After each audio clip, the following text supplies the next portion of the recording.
দেশজুড়ে ডাকাত চক্রের বিরুদ্ধে প্রতিরোধ গড়ে তুলতে প্রশাসনের পাশাপাশি তৎপর রয়েছে সাধারণ মানুষ। স্থানীয়রা আটক করে পুলিশে সোপর্দ করছে ডাকাত দলের সদস্যদের।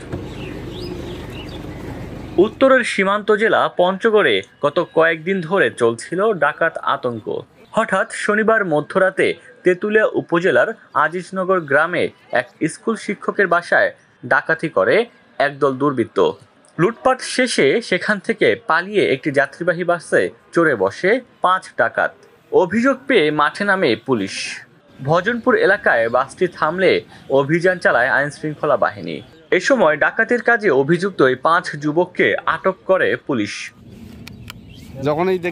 এদিকে এই ঘটনায় তেঁতুলিয়া সহ পুরো জেলা জুড়ে ছড়িয়ে পড়েছে আতঙ্ক। তবে পুলিশ বলছে গ্রামবাসীর সুরক্ষায় টহলে রয়েছে আইনশৃঙ্খলা বাহিনী। ডাকাত চক্রটির অন্য সদস্যদের গ্রেফতারে অভিযান অব্যাহত রয়েছে বলে জানিয়েছে পুলিশ। ডেস্ক রিপোর্ট, দৈনিক ডেস্টিনি।